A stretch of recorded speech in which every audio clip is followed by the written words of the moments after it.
الحمد لله القادر المقتدر القدير، والصلاة والسلام على السيد البشير النذير وعلى آله وأصحابه ووارث حاله الذين هم بالاقتداء جدير. وبعد، فقد قال تبارك وتعالى في محكم تنزيله: أعوذ بالله من الشيطان الرجيم، بسم الله الرحمن الرحيم. محمد رسول الله والذين معه أشداء على الكفار رحماء بينهم. صدق الله العظيم وبلغنا رسوله النبي الأمين الكريم، ونحن على ذلك لمن الشاهدين والشاكرين، والحمد لله رب العالمين.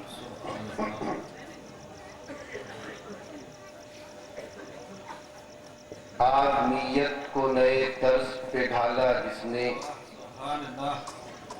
آدمیت کو نئے طرز پہ ڈھالا جس نے، اور ڈگمگاتے ہوئے انسان کو سنبھالا جس نے، ڈگمگاتے ہوئے انسان کو سنبھالا جس نے، اور ہر برائی کو دیا دیس نکالا جس نے، ہر برائی کو دیا دیس نکالا جس نے، کر دیا مشرق و مغرب میں اجالا جس نے، کر دیا مشرق و مغرب میں اجالا جس نے، اسی انسان کو محبوب خدا کہتے ہیں، اسی انسان کو محبوب خدا کہتے ہیں، نام سنتے ہیں تو سب صلی اللہ کہتے ہیں۔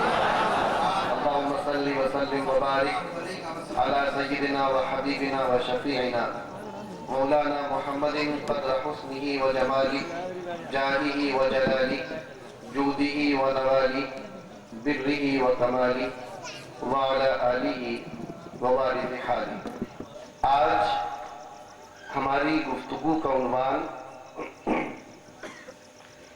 یہ ہے کہ ہم اس بات پر غور کریں گے کہ سرور کائنات صلی اللہ تعالی علیہ وسلم اپنے اصحاب کے درمیان کیسے رہتے تھے۔ ان خطابات کا جو سلسلہ پچھلے 4-6 دن سے جاری ہے، ان کے موضوعات سے آپ واقف ہیں۔ کبھی ہم نے سیرت طیبہ کے اس پہلو پر غور کیا کہ سرور کائنات مکے میں کیسے تھے، کسی دن ہم نے سیرت مبارک کے اس گوشے پر غور کیا کہ سرور کائنات کی شان مدینے میں کیسی تھی۔ کل ہم نے اس بات پر گفتگو کی تھی کہ وہ محسن انسانیت اور وہ مکین لامکان اور وہ اللہ کا مقرب بندہ کہ جس کی ایک جھلک کی زیارت کے لیے اور زیارت کے مشتاق شب معراج سدرۃ المنتہا کے ہزاروں فرشتے اللہ کی بارگاہ میں یہ دعا کر رہے تھے کہ اے پروردگار، آج کی اس مبارک رات میں اپنے حبیب کے رخ زیبا کی ایک جھلک ہمیں بھی دکھا دے۔ تو وہ حبیب کبریا، وہ صاحب لولاک جب اپنے گھر کے اندر ہوتے ہیں تو ان کی کیا شان ہوتی ہے۔ کل ہم نے اس بات پر گفتگو کی تھی۔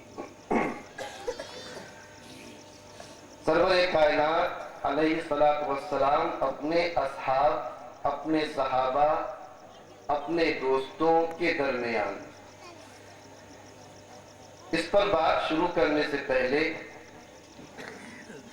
بنیادی طور پر ہم یہ سمجھتے چلیں کہ صحابی کون ہوتا ہے۔ صحابہ یا صحابی یا اصحاب یہ کون لوگ ہیں؟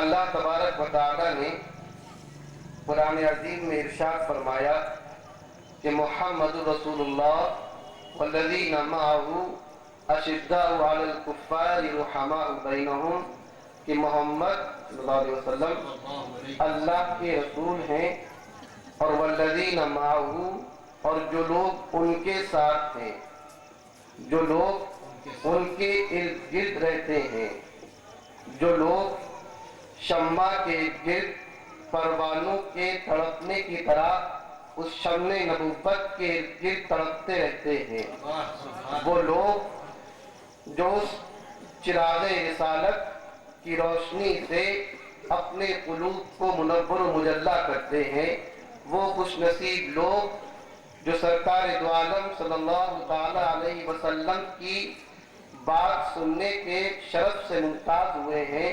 وہ مبارک کان، وہ خوش نصیب کان کہ جن کانوں میں مصطفیٰ علیہ السلام کی میٹھی میٹھی آواز جا کر ٹکرائی، وہ خوش قسمت آنکھیں کہ جنہوں نے اللہ کے جمال کو رخ مصطفیٰ میں بے پردہ ملاحظہ کیا، وہ خوش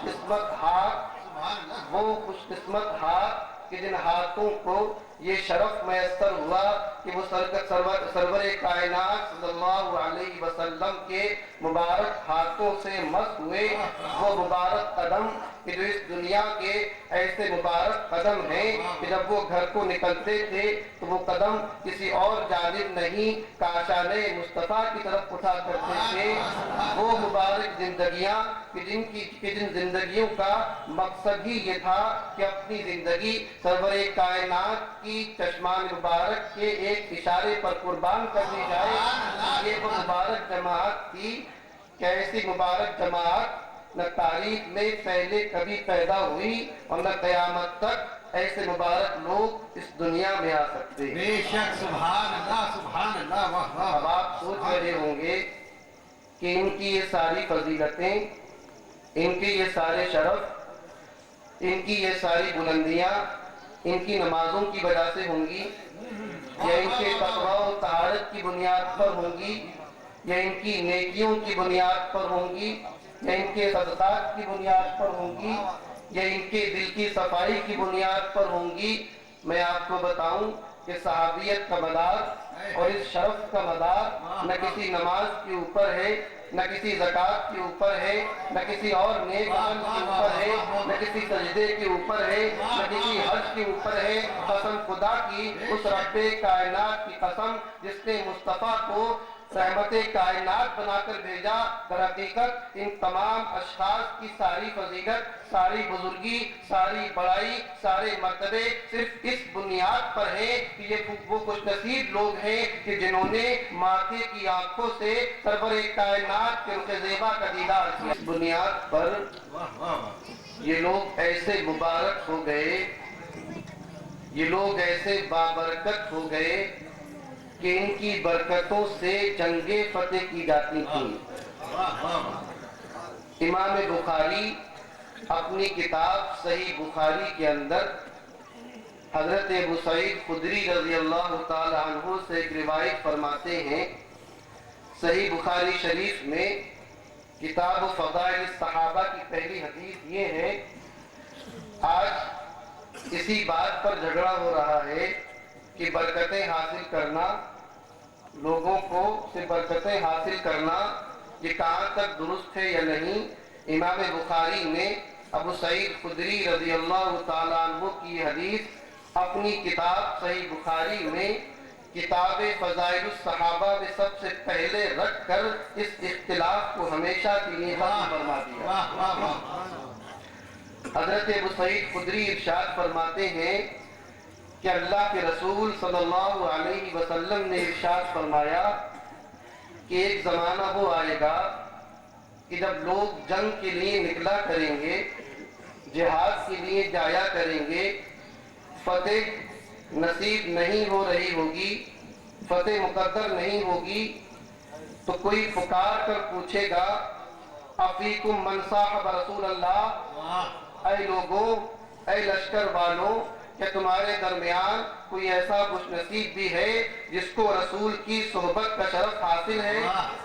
اے لشکر والوں، اور صحیح بخاری شریف کی حدیث دے رہا ہوں کہ اے لشکر والوں، یہ جو فتح نہیں ہو رہی ہے فتح ہمارا مقدر نہیں بن رہی ہے، مخالفین اور باطلین کے لشکر کے مقابلے میں اہل اسلام جو جنگ جیت نہیں پا رہے ہیں، تو ذرا یہ بتاؤ کہ اس لشکر میں کوئی ایسا شخص بھی ہے کہ جس کو صحابی ہونے کا شرف حاصل ہے؟ لوگ کہیں گے یقولون نعم، لوگ کہیں گے ہاں، ہمارے درمیان ایک شخص ایسا موجود ہے جس کو صحابی ہونے کا شرف حاصل۔ حضور ارشاد فرماتے ہیں جب وہ کہے گا فَيُفْتَحُ لَهُمْ، اس کی یہ کہنے سے اللہ تبارک و تعالی میرے صحابی کی موجودگی کی برکت سے اس لشکر اسلام کو فتح نصیب فرمائے۔ سبحان اللہ، واہ واہ واہ، سبحان اللہ، سبحان اللہ۔ اگر بات یہیں تک پوری ہو جاتی تب بھی ان صحابہ کے شرف و فضیلت کے لیے کافی تھی۔ ابھی حدیث مکمل نہیں ہوئی، حضور نے آگے ارشاد فرمایا کہ پھر ایک زمانہ وہ آئے گا کہ لشکر اسلام جہاد کرنے جا رہا ہوگا، وہاں باطل کے سامنے پھر فتح نہیں ہو رہی ہوگی، لوگ پریشان ہوں گے، تو کوئی پکارنے والا پکارے گا کہ اس لشکر میں کوئی ایسا شخص بھی ہے جو کسی صحابی کی صحبت میں رہا ہے؟ افیکم من صاحب رسول اللہ، کہ تم میں کوئی وہ شخص ہے جو رسول کے صحابی کی صحبت میں رہا ہو؟ یقولون نعم، لوگ کہیں گے ہاں، فیفتح لہم، تو اس صحابی کی برکت سے اس لشکر اسلام کو فتح نصیب ہو جائے گی۔ ابھی حدیث پوری نہیں ہوئی، حدیث پاک کا مفہوم پورا نہیں ہوا۔ امام بخاری ارشاد فرماتے ہیں حضرت ابو سعید نے فرمایا کہ میرے رسول نے فرمایا کہ ایک زمانہ پھر وہ آئے گا کہ لشکر اسلام کسی جگہ جنگ کر رہا ہوگا، وہاں فتح نصیب نہیں ہو رہی ہوگی، کوئی پکارنے والا پکارے گا افیکم من صحابی رسول اللہ صلی اللہ علیہ وسلم، کہ تم میں کوئی ایسا شخص ہے جو رسول کے صحابی کی صحبت میں بیٹھنے والا ہو، جو رسول کا صحابی نہ ہو، صحابی کا صحابی بھی نہ ہو، صحابی کے صحابی کا صحابی ہو۔ فَيَقُولُونَ نَعَمْ، تو لوگ کہیں گے ہاں، ہمارے درمیان ایک ایسا خوش نصیب موجود ہے کہ جس نے رسول کو تو نہیں دیکھا، رسول کے دیکھنے والوں کو نہیں دیکھا، ہاں رسول کے دیکھنے والوں کو اس نے دیکھا تھا۔ حضور ارشاد فرماتے ہیں فَيُفْتَحُ لَهُمْ، تو یہ کہتے ہی ایک بار پھر لشکر اسلام کو فتح نصیب کر دی جائے۔ سبحان اللہ، سبحان اللہ، واہ واہ واہ۔ یہ امام بخاری نے صحیح بخاری میں لکھا ہے۔ یہاں ایک بات میں اور کہنا چاہتا ہوں، میں سوال کرنا چاہتا ہوں کہ جو بار بار فتح نصیب ہو رہی ہے، کیا اس بنیاد پر کہ اس پورے لشکر میں وہ ایک شخص تھا، تو کیا وہ اتنا طاقتور تھا، اتنا بڑا مرد میدان تھا کہ وہ صرف ایک شخص نے اپنی طاقت کے بلبوتے پر لشکر اسلام کو فتح دلوا دی؟ آخر وہ فتح نصیب کیسے ہوئی؟ لوگوں نے کہا کہ ہاں ایک آدمی ایسا موجود ہے، اور جیسی اس نے کہا حضور کے ارشاد کے مطابق لشکر اسلام کو فتح نصیب ہو گئی۔ میں یہ پوچھنا چاہتا ہوں کہ وہ کون سی جنگی مہارت تھی، وہ کون سی طاقت تھی، وہ کون سی تلوار بازی تھی، وہ کون سی سپہ سالاری تھی کہ جس نے ایک شخص نے پورے لشکر کو شکست دی؟ یقین جانو مسلمانوں، نہ یہ فتح کسی تلوار بازی کی بنیاد پر ہوئی ہے، یہ فتح کسی سپہ سالاری کی بنیاد پر حاصل نہیں ہوئی، یہ فتح کسی طاقت و شوکت کی بنیاد پر حاصل نہیں ہوئی۔ قسم خدا کی اگر یہ فتح حاصل ہوئی ہے تو صرف اس بنیاد پر ہوئی ہے کہ وہ شخص ایسا شخص تھا کہ جس کو مصطفیٰ علیہ السلام کی صحبت میں بیٹھنے کا شرف حاصل ہو گیا تھا۔ اس کی برکت سے اس لشکر اسلام میں ایسی برکت پہنچی کہ چونکہ یہ شخص حضور کی صحبت میں بیٹھ کر آیا ہے، حضور مختار کائنات ہیں، مالک کون و مکاں ہیں، اگر ایک شخص جو حضور کی صحبت میں بیٹھا ہو وہ کسی لشکر کے اندر موجود ہو، اللہ تبارک و تعالیٰ یہ بات گوارا نہیں کر سکتا کہ میرے رسول کی صحبت میں بیٹھا ہوا ایک شخص کسی لشکر کے اندر ہو اور اس لشکر کو میں رسوا کر دوں، لشکر کو میں شکست دے دوں۔ قسم خدا کی یہ فتح، یہ سربلندی، یہ ظفر، یہ جیت صرف اس وجود صحابی کی برکت کی بنیاد پر ہے، اس وجود صحابی کی برکت کی بنیاد پر ہے جس کو یہ شرف حاصل ہوا کہ حضور کے چہرے انور کا دیدار کیا اور میں آپ سے کہنا چاہتا ہوں، توجہ دلانا چاہتا ہوں کہ جب اس شخص کے وجود کی، اس شخص کی موجودگی کی برکت سے، اس شخص کی موجودگی کی برکت سے کہ جس شخص نے حضور کو ایک مرتبہ دیکھا ہو، اس کی برکتوں کا عالم یہ ہو، جس شخص نے حضور کو نہ دیکھا ہو، حضور کے دیکھنے والے کو نہ دیکھا ہو، وہ آنکھ کہ جس نے حضور کو نہیں دیکھا، حضور کے دیکھنے والے کو نہیں دیکھا، بلکہ اس آنکھ نے حضور کے دیکھنے والے کا دیدار کیا، جب اس کی برکتوں کا یہ عالم کہ صرف اس کی موجودگی کی بنیاد پر لشکر اسلام فتح بند ہوتا چلا جا رہا ہے، تو قسم خدا کی ذرا دل پر ہاتھ رکھ کر سوچو کہ اس سرور کائنات کے وجود مسعود کی برکتوں کا کیا عالم ہو رہا ہے۔ یہ وہ بابرکت جماعت ہے، یہ وہ بابرکت جماعت ہے، اور یہ ایسی بابرکت جماعت ہے کہ جو لوگ ان کے پاس بیٹھ گئے وہ بھی بابرکت ہو گئے، اور یہ ایسی بابرکت جماعت ہے کہ جو ان کے بیٹھنے والوں کے پاس بیٹھ گئے وہ بھی بابرکت ہو گئے۔ تو آج انہی صحابہ کے اوپر کے بارے میں ہمیں یہ دیکھنا ہے کہ جب سرور کائنات ان صحابہ کے درمیان ہوا کرتے تھے تو آپ کی شان کیا ہوا کرتی تھی۔ یہ باتیں دونوں طرح دیکھی جائیں گی، ہم دونوں پہلوؤں سے دیکھیں گے کہ سرور کائنات علیہ السلام اپنے غلاموں کو کس طرح نوازتے تھے۔ ایک پہلو دیکھنے کا یہ ہوگا، اور دوسرا پہلو دیکھنے کا یہ ہوگا کہ وہ پروانے جب اس شمع رسالت کے ارد گرد ہوتے تھے تو ان کی مستیوں کا حال کیا ہوا کرتا تھا، ان کی سرشاری کا حال کیا ہوا کرتا تھا، ان کی دیوانگی کا حال کیا ہوا کرتا تھا۔ تو دونوں پہلوؤں سے آپ چلیے، میں آپ کو مکہ مکرمہ سے چند میل کے فاصلے پر حدیبیہ کے مقام پر لے چلوں۔ صحیح بخاری، صحیح مسلم اور اس کے علاوہ تمام کتب حدیث اور کتب سیرت میں یہ حدیث متعدد طرق سے وارد کہ جس کی صحت کا انکار کرنے والا اس دنیا میں پیدا نہیں ہوا۔ اس حدیث کی صحت کا انکار کرنے کی ضرورت کم از کم کسی عقل والے اور خرد والے کو تو نہیں ہو سکتی۔ پاگلوں اور مجنونوں سے ہمارا خطاب بھی نہیں ہے،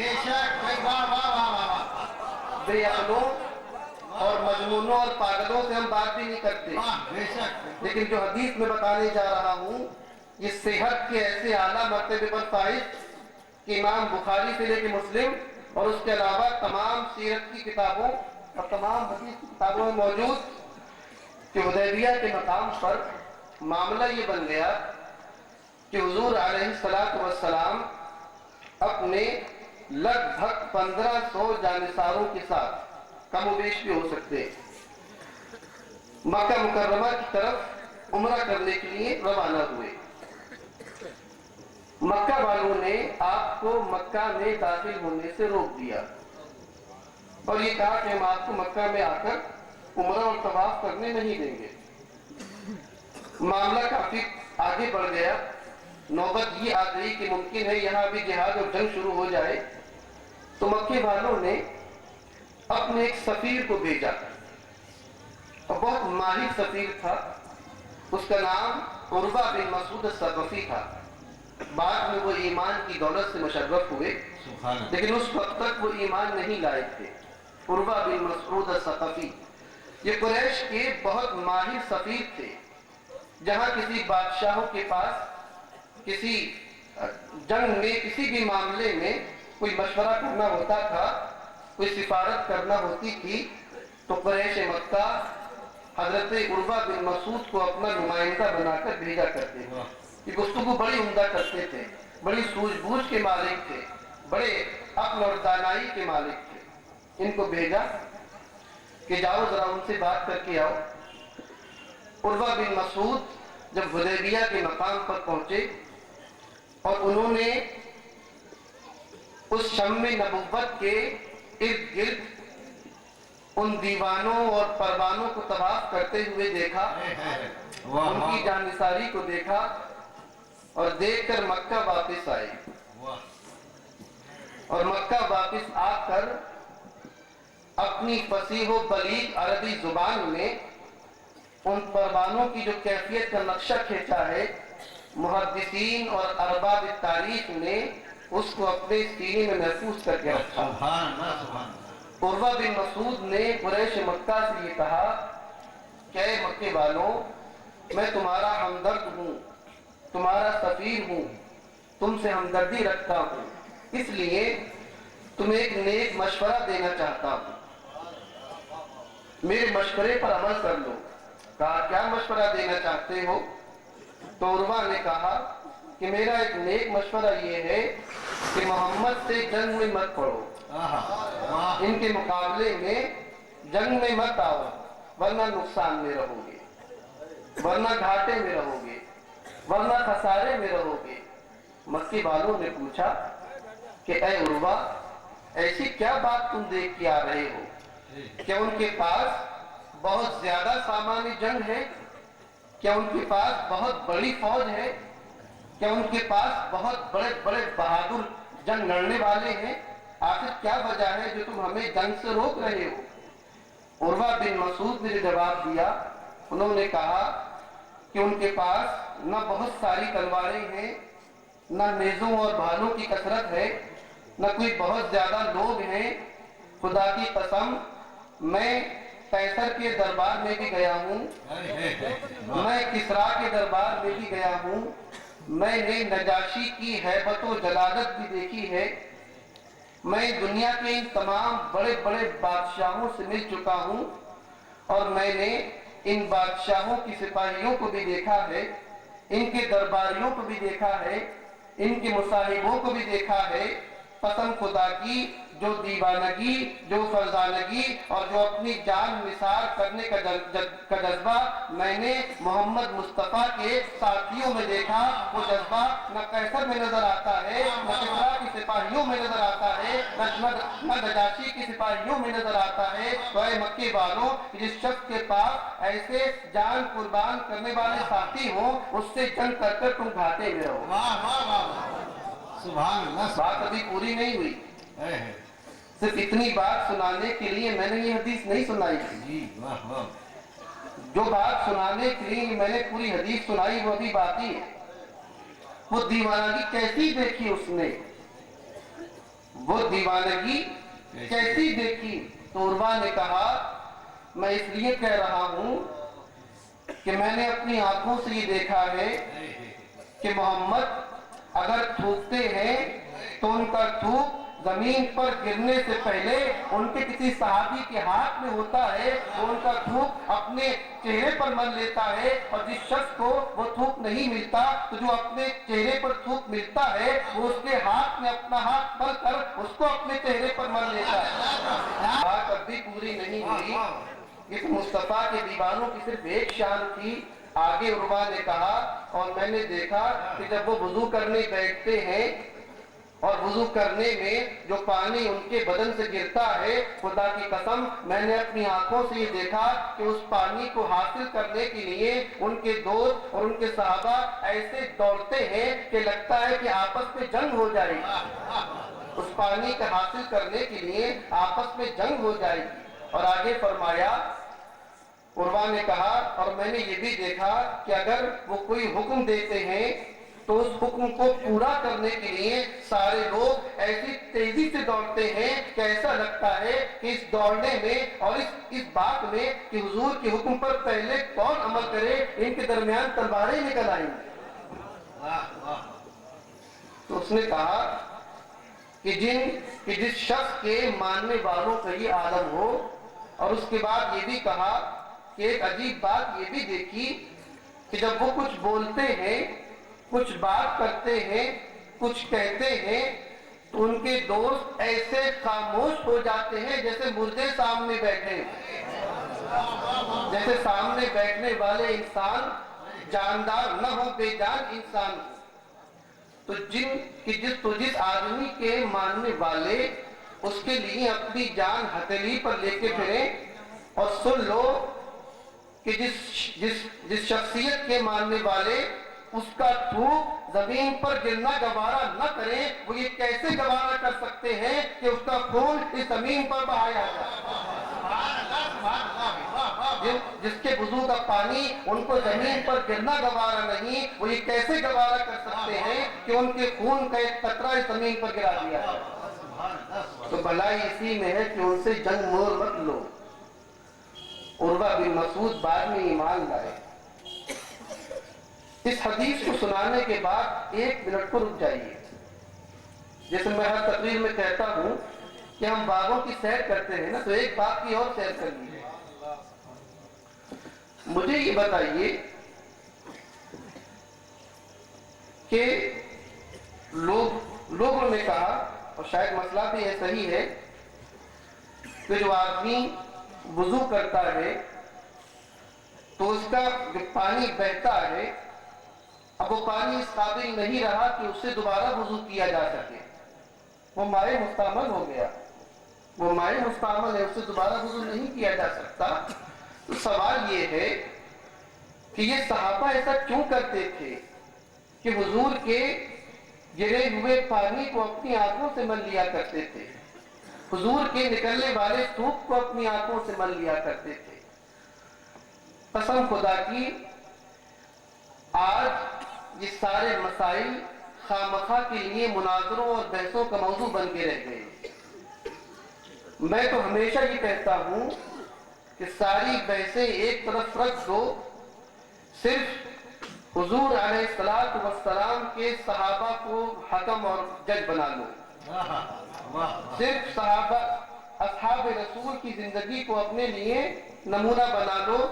جو کچھ آج بحث اس پر ہے کہ حضور کی کتنی تعظیم کی جائے، کتنی نہ کی جائے، حضور کا ذکر کس طرح کیا جائے، کس طرح نہ کیا جائے، حضور سے محبت کس طرح رکھی جائے، کس طرح نہ رکھی جائے، کچھ لوگ یہ سمجھتے ہیں کہ حضور سے محبت کا مطلب صرف اتنا ہے کہ ان کی پیروی کی جائے، ان کی اتباع کی جائے، ان کے احکام پر عمل کیا جائے۔ اس میں کوئی شک نہیں کہ محبت کا مطلب یہ بھی ہے کہ حضور کی اتباع و پیروی کی جائے، لیکن یاد رکھیے محبت کا صرف اتنا ہی مطلب نہیں ہے کہ حضور کے نقش قدم کی پیروی کی جائے، بلکہ محبت کس طرح ہوتی ہے، محبت کس طرح کی جاتی ہے، اور محبت کیا کیا کروا دیتی ہے، یہ ساری باتیں حضور کے صحابہ نے عملی طور پر کر دکھا دی۔ میں آپ سے پوچھتا ہوں کہ اگر وہ تھوک اس لیے آنکھوں سے لگایا جائے کہ وہ تھوک مصطفیٰ کی زبان سے نکلا ہے، حضور کے منہ سے نکلا ہے، اس لیے بابرکت ہے، تو میں پوچھنا چاہتا ہوں، اور پھر وہ تھوک جس کے ہاتھ میں لگ گیا ہو، دوسرا آدمی اس کے ہاتھ سے اپنا ہاتھ لگا کر اپنے منہ پر مل لے صرف اس لیے کہ وہ برکت حاصل کرنا چاہتا ہو، میں آپ سے پوچھنا چاہتا ہوں کہ وہ پتھر، وہ پہاڑ، وہ دیواریں، وہ جالیاں، وہ قبر انور کہ جہاں جہاں مصطفیٰ علیہ السلام کا جسم اقدس مس ہوا ہو، جسم آپ کا لگا ہو، اگر کوئی سنی مسلمان عشق مصطفیٰ میں ڈوب کر ایسے پتھر پر ہاتھ رکھ کر اس ہاتھ کو اپنی آنکھوں سے مل لے تو یہ کون سا شرک نظر آ گیا، یہ کون سی بدعت ہے؟ میں تو یہ کہتا ہوں کہ حضور علیہ السلام کا ہاتھ جس پتھر پر پڑا ہے، اس پتھر پر ہاتھ رکھ کر اپنے چہرے پر ملنا یہ بدعت نہیں، یہ صحابہ کی سنت ہے۔ اور کوئی یہ نہ سمجھے کہ یہ واقعہ اتفاقیہ طور پر پیش آ گیا تھا، ایسا بھی ہوتا ہے۔ ناسمجھ جو ہے وہ اپنی ناسمجھی کا مظاہرہ کرتا ہے کہ بھئی یہ تو ابتدائی اسلام کی بات تھی، اس وقت تک شرک کی کچھ نہ کچھ اثر باقی تھا، توحید مستحکم نہیں ہوئی تھی، اس لیے ایسا کر بیٹھے۔ ارے نادان، صحابہ اکرام کے دامن مقدس پر شرک کے دھبے ڈھونڈنے والے اپنے ایمان کی خبر لیں۔ صحابہ اکرام کے مقدس دامن پر شرک کی گندگی کو تلاش کرنے والے اپنے ایمان کی خبر لیں۔ قسم خدا کی اگر ایک لمحے کے لیے یہ خیال دل میں آیا کہ مصطفیٰ کے صحابہ کلمہ پڑھنے کے بعد صحابیت کی حالت میں کوئی کام کریں، حضور دیکھ رہے ہو، حضور منع نہ کریں، پھر بھی وہ شرک ہو، میں ایسی شخص کو مسلمان نہیں سمجھتا۔ تو یہ باتیں شرک و بدعت کی نہیں ہیں، یہ اصحاب رسول صلی اللہ علیہ وسلم کی محبت کی ادائیں ہیں، یہ عشق کی کرامت ہے، یہ دل کی لگی ہے، یہ دل کی باتیں ہیں، اور یہ دل کی باتیں انہی لوگوں کی سمجھ میں آتی ہیں کہ جن کے سینے میں دل دھڑک رہا ہو، جن کے سینے میں دل کی بجائے کوئی پتھر ہو، قیامت تک ان کے دل میں محبت کی بات نہیں آتی۔ اللہم صلی علی سیدنا محمد وعلی آل سیدنا محمد وسلم، صلاۃ و سلام علیک یا رسول اللہ۔ سبحان اللہ، واہ واہ تو ایسا نہیں ہوا کہ یہ اتفاق سے ہو گیا۔ واہ واہ، حضرت عائشہ صحیح بخاری میں ارشاد فرماتی ہیں، آج سب بات صحیح بخاری سے ہوگی۔ کچھ لوگوں کے پیٹ میں بڑی مروڑ ہے، کوئی بھی حدیث پڑھو ضعیف ہے، بخاری میں دکھاؤ۔ کوئی بھی حدیث پیش کریں، اور خاص طور سے ایسی حدیث جس سے حضور علیہ السلام کی فضیلتوں کا اظہار ہو رہا ہو، حضور کے مقامات اور آپ کی شان دکھائی جا رہی ہو، ایسی حدیث ابھی کان کے پردے سے ٹکرائی نہیں کہ فوراً زبان ہلی کہ یہ ضعیف ہے۔ ارے حدیث ضعیف نہیں، تیرا ایمان ضعیف ہے، آپ کا ایمان کمزور ہے۔ ارے وہ کیسا ایمان ہے کہ جو محبوب کی بڑائی کو سنے، محبوب کی شانوں کو سنے، اور سنتے ہی اس کے دل میں پہلا خیال یہ آئے کہ یہ حدیث ضعیف ہے۔ ارے محبت کا تقاضا تو یہ تھا، ایمان کا تقاضا تو یہ تھا، عشق کا تقاضا تو یہ تھا کہ اگر کوئی بات ایسی کان کے پردے سے ٹکرائی جس میں حضور علیہ السلام کی فضیلت کا اظہار ہو رہا ہو، تو دل سے پہلی آواز یہ آنی چاہیے تھی، کاش کہ یہ حدیث صحیح ہو، کاش کہ یہ حدیث صحیح ہو۔ اور اگر ضعیف ہو تو پھر ٹھیک ہے، ضعیف ہے، لیکن پہلی آواز دل سے یہ نکلنی چاہیے تھی کہ اس روایت کے اندر میرے سرکار کے، میرے محبوب کے فضیلتوں کا اظہار ہو رہا ہے، خدا کرے یہ حدیث صحیح ہے۔ لیکن کچھ لوگ ایسے ہیں کہ جن کے سینوں میں دل نہیں، پتھر ہیں، ان کے کانوں سے احادیث فضیلت ٹکراتے ہی پہلی آواز دل سے یہ نکلتی ہے کہ یہ حدیث ضعیف ہے۔ تو آج میں اس کی بھی جڑ کاٹ دینا چاہتا ہوں۔ آج کوئی بات صحیح بخاری اور مسلم سے باہر کی نہیں ہوگی، کوئی بات صحیح بخاری اور مسلم سے باہر کی نہیں ہوگی۔ پھر اٹھائیے صحیح بخاری، اور حضرت عائشہ فرماتی ہیں کہ ہجرت کے بعد اسلام میں جو سب سے پہلا بچہ پیدا ہوا وہ حضرت عبداللہ ابن زبیر تھے۔ حضرت عبداللہ ابن زبیر، یاد رکھیے گا، ہجرت کے بعد اسلام میں جو سب سے پہلا بچہ پیدا ہوا ان کا نام نامی عبداللہ بن زبیر تھا، اور یہ رشتے میں حضرت عائشہ کے بھانجے تھے، حضرت زبیر بن عوام کے صاحبزادے۔ بات پھر اسی شرک کی آ گئی، بات پھر اسی نام نہاد سو کالڈ شرک، نام نہاد شرک کی بات آ گئی کہ جب عبداللہ ابن زبیر پیدا ہوئے تو ان کے والد حضرت زبیر بن عوام حضرت عائشہ کے بہنوئی۔ اب ذرا سوچئے کہ زبیر بن عوام وہ صحابی ہیں، زبیر بن عوام وہ صحابی کے خود بھی صحابی، ان کی بیوی بھی صحابی، ان کے سسر بھی صحابی، ان کی سالی بھی صحابی، ان کا بیٹا بھی صحابی، اور ان کی بیٹی بھی صحابی۔ ہر طرف سے صحبتوں اور برکتوں کے دائرے میں جو شخص رہتا ہو اس کا نام زبیر بن عوام۔ تو ایسا آدمی جو 6 طرح صحابی ہو رہا ہو، اس نے جو کام کیا، میں یقین سے کہتا ہوں کہ اگر یہ حدیث صحیح بخاری میں نہ ہوتی تو اس کو ضعیف قرار دے دیا جاتا۔ اگر یہ حدیث صحیح بخاری میں نہ ہوتی تو بعض کمنگ اس کو ضعیف قرار دے دیتے۔ یہ حضرت زبیر بن عوام ہیں جو توحید کو بھی خوب اچھی طرح جانتے ہیں، شرک کی کہ بھی سارے مسائل ان کو معلوم ہیں، اس کے باوجود حضور کی بارگاہ میں اپنے نومولود بیٹے کو لے کر آتے ہیں، عبداللہ بن زبیر کو، اور عرب کے دستور کے مطابق عرض کرتے کہ یا رسول اللہ، میں چاہتا ہوں کہ ایک چھوارا اپنے ہاتھ اپنے دانت سے کاٹ کر اور چوس کر میرے بیٹے کے منہ میں رکھ دیجیے۔ اے زبیر بن عوام، ہم آپ کے اس عمل کو سمجھنے سے قاصر ہیں کہ آخر حضور کے لعاب دہن کو، حضور کے تھوک کو اپنے بچے کے منہ میں کیوں پڑوانا چاہتے ہیں؟ حضور نے بچے کو گود میں لیا، محبت سے سر پہ ہاتھ رکھا، اور اس کے بعد ایک چھوارا چبایا، تھوڑا سا چبایا ہوگا، اور چبا کر جو چب کے وہ ہو گیا تو اپنی میں واقعی قربان جاؤ عبداللہ بن زبیر کی قسمت پر ہے، قربان جائیے اس شیر خوار اور دودھ پیتے ہوئے بچے کے منہ کے مقدر پر کہ جس منہ سے مصطفیٰ علیہ السلام کے لب ٹکرائے اور آپ نے اپنے منہ کا چبایا ہوا وہ چھوارا حضرت عبداللہ بن زبیر کے منہ میں ڈال دیا۔ اب جو الفاظ حضرت عائشہ صدیقہ نے اس حدیث کو بیان کر کے فرمائے ہیں وہ بڑے غور کرنے کے قابل ہیں۔ آپ نے ارشاد فرمایا کہ اولو ما دخل بطنہ ریق النبی صلی اللہ تعالی علیہ وسلم کے لوگوں، عبداللہ ابن زبیر کا ایک شرف یہ بھی ہے، عبداللہ بن زبیر کا ایک فضیلت یہ بھی ہے کہ ان کے منہ میں سب سے پہلے جو چیز گئی وہ کچھ اور نہیں، حضور کا لعاب دہن۔ اس کا مطلب یہ ہوا کہ یہ بات حضرت عائشہ بھی بھلی بھانتی جانتی تھی، یہ بات زبیر بن عوام بھی اچھی طرح جانتے تھے کہ اگر کسی بچے کے پیٹ میں سب سے پہلی چیز حضور کا لعاب دہن چلا جائے تو یہ باعث برکت ہوگا، باعث خیر ہوگا، اس کے آنے والے زمانے کے لیے وہ بڑا خوش قسمت ہوگا۔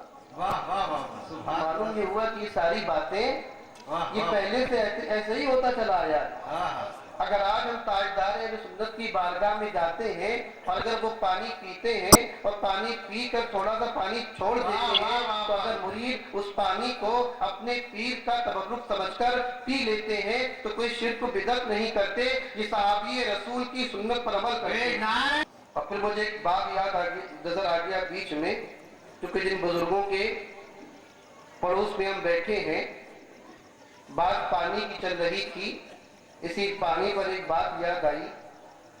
میرے دادا حضرت قادری دولہ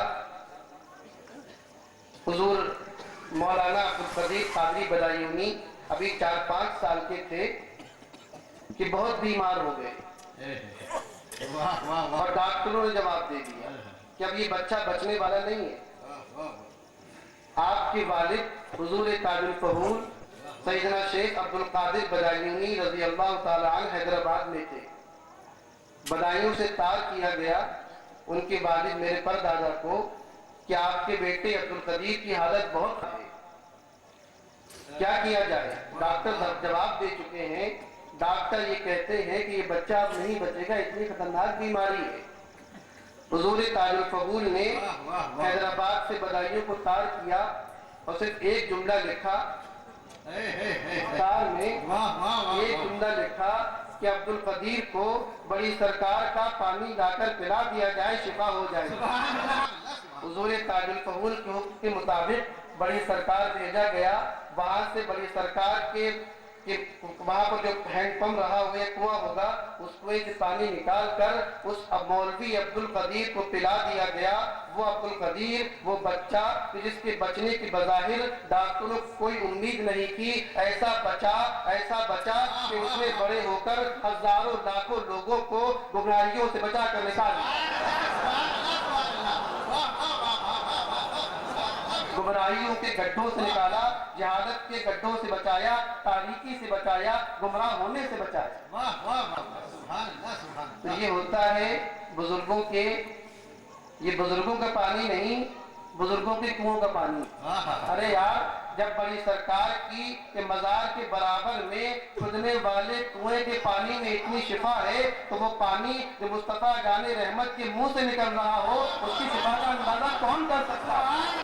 تو یہ وہ صحابہ ہیں، یہ وہ صحابہ ہیں کہ جن کی پرورش اور جن کی نشو و نما کسی پانی، کسی کھانے، کسی ٹانکوں، کسی دواؤں سے نہیں، بلکہ یہ تو مصطفیٰ کا تھوک چاٹ کر پل کر جوان ہوئے، اور اسی مصطفیٰ کے تھوک کا کرشمہ ہے، اسی لعاب دہان مصطفیٰ کی کرامت ہے کہ دنیا نے دیکھا کہ جس سمت یہ صحابہ نکل گئے فتح و نصرت کے جھنڈے لہراتے ہوئے چلے گئے، فتح و نصرت کے جھنڈے لہراتے ہوئے چلے گئے۔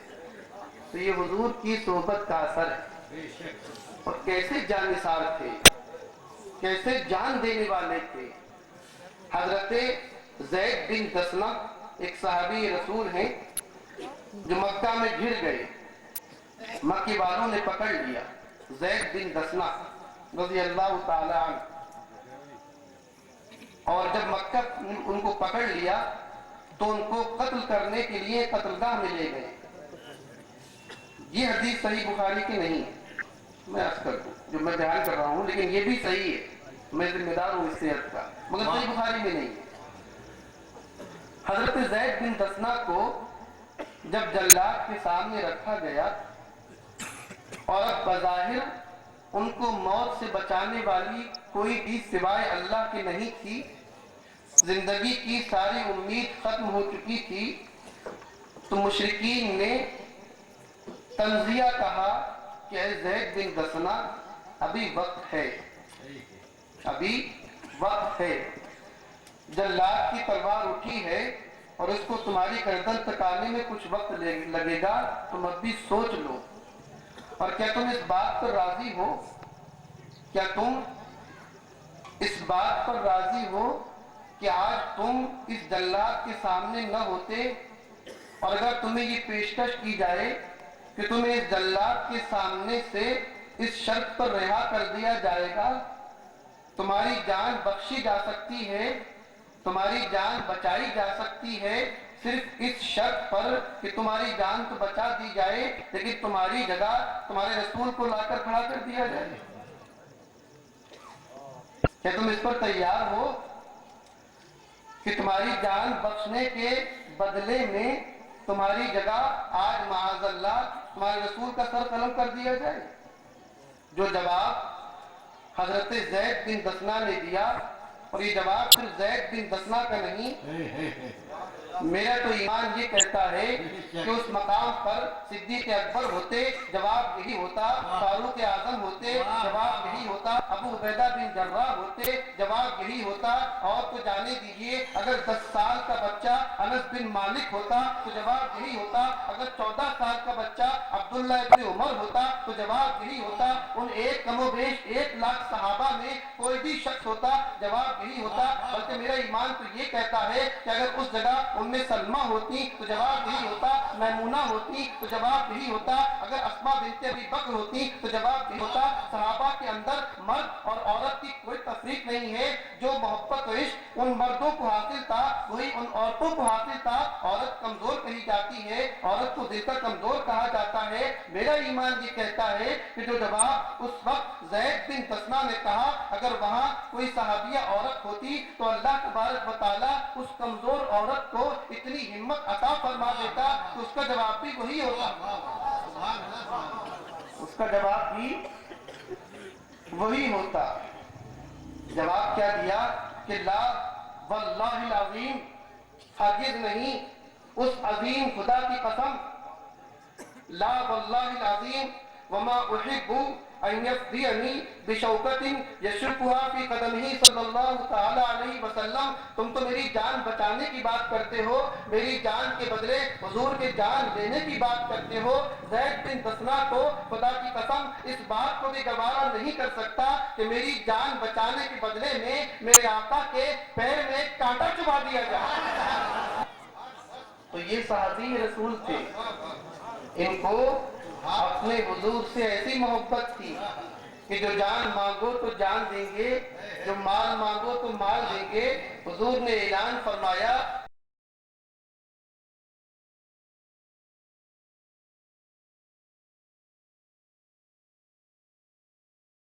وہ کون شخص ہے اس کنویں کو خرید کر مجھ سے جنت حاصل کر لے، وہ کون ہے جو جیش اسرت کو سوار کر، جیش اسرت جو ایک لشکر بھیجا جا رہا تھا، جیش اسرت میں چندہ دے کر اپنے مال کا نذرانہ دے کر مجھ سے جنت خرید لے۔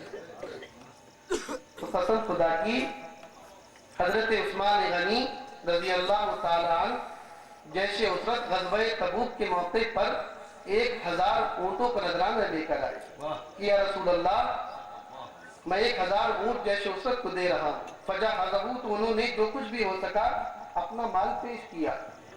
حضرت عمر فاروق نے اپنے مال کے 2 حصے کیے، ایک حصہ اپنے گھر والوں کے لیے چھوڑا اور دوسرا حصہ سرکار دو عالم صلی اللہ علیہ وسلم کے قدموں پر قربان کر دیا۔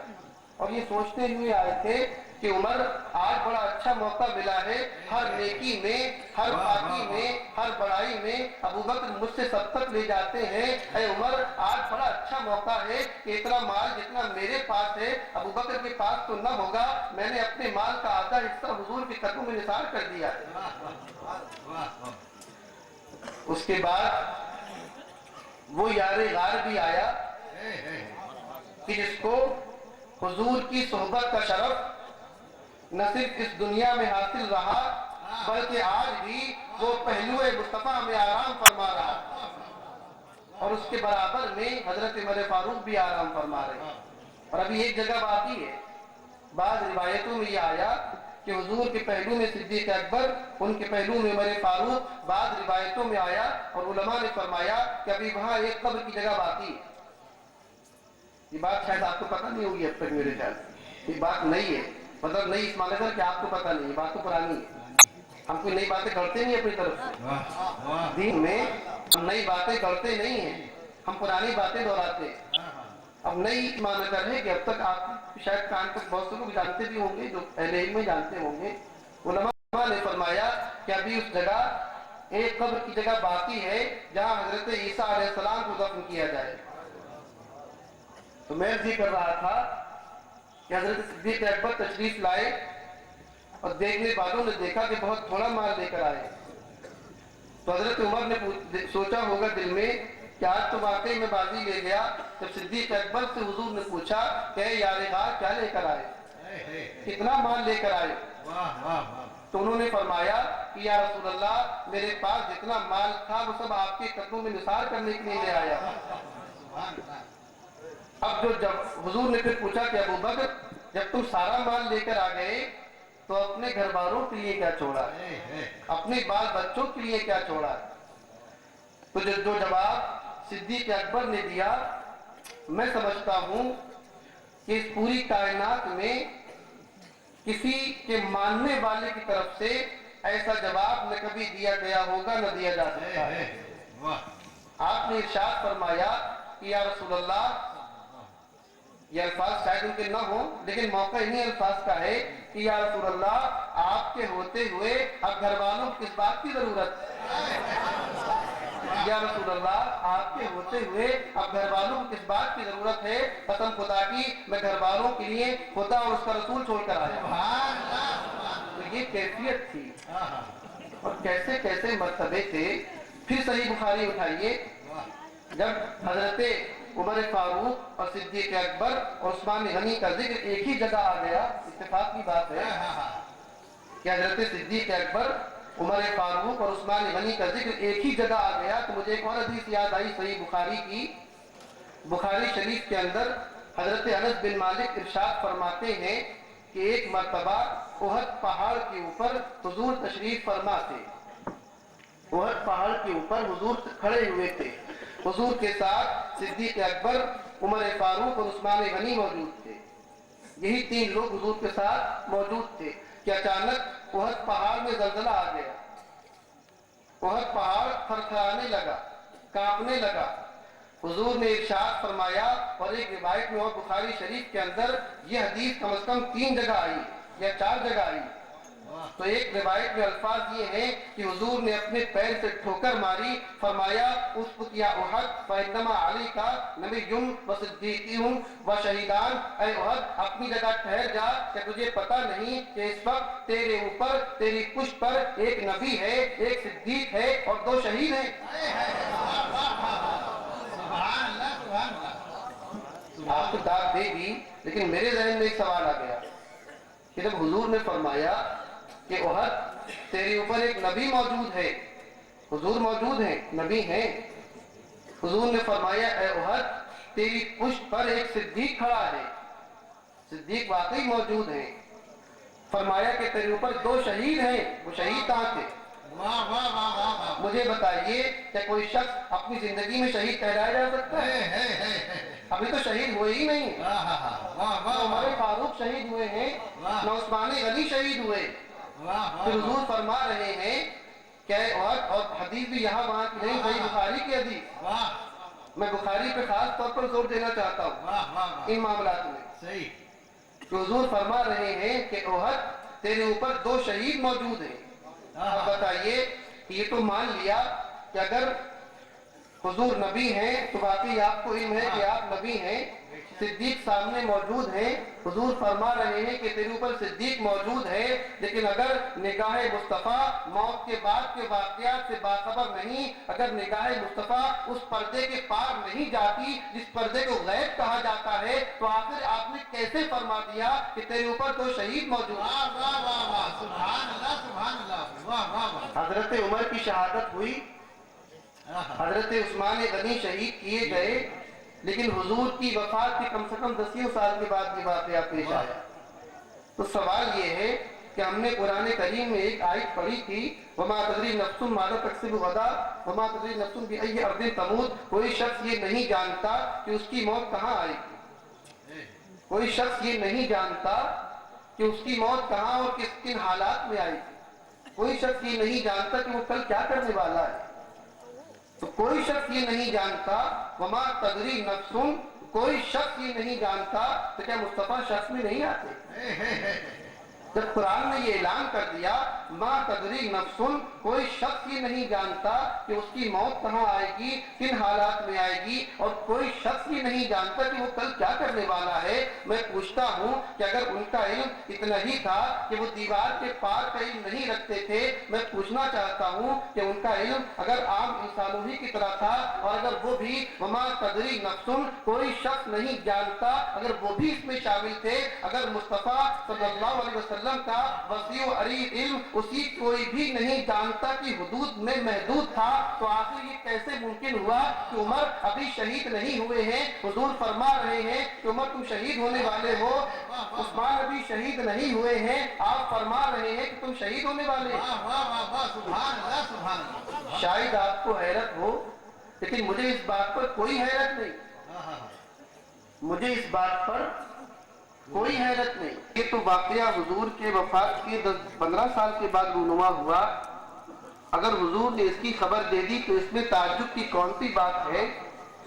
ارے یہ تو وہ عمر ہیں. اور پھر صحیح بخاری اٹھائیے, پھر صحیح بخاری اٹھائیے, یہ تو وہ عمر ہیں کہ جن کے بارے میں حضور نے ارشاد فرمایا کہ اے عمر, میں نے جنت میں ایک محل دیکھا اور اس کے احاطے میں ایک حور وضو کر رہی تھی. صحیح بخاری کے الفاظ کہ عمر, میں نے جنت میں ایک محل دیکھا ہے اور اس کے احاطے میں ایک حور وضو کر رہی تھی, اور مجھے بتایا گیا کہ اے مصطفیٰ جان رحمت, یہ محل آپ کے غلام عمر کے لیے تیار کیا گیا.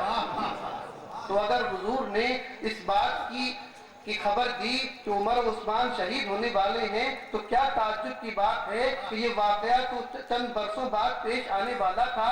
ارے وہ تو نہ صرف دنیا کو دیکھ رہے ہیں بلکہ وہ جنت میں دیکھ رہے ہیں, اور جنت میں اس طرح دیکھ رہے ہیں کہ ہاں یہ محل عمر کے لیے ہے, یہ محل ابو بکر کے لیے ہے. اور صرف محل نہیں دیکھ رہے, کوئی بیوقوف یہاں پھر یہ کہہ سکتا ہے کہ محل تو بن کر تیار ہے. کوئی نادان یہاں یہ بات کہہ سکتا ہے کہ جنت تو تیار کی جا چکی ہے, محل وہاں بن کے تیار ہے, ممکن ہے دکھا دیا گیا ہو.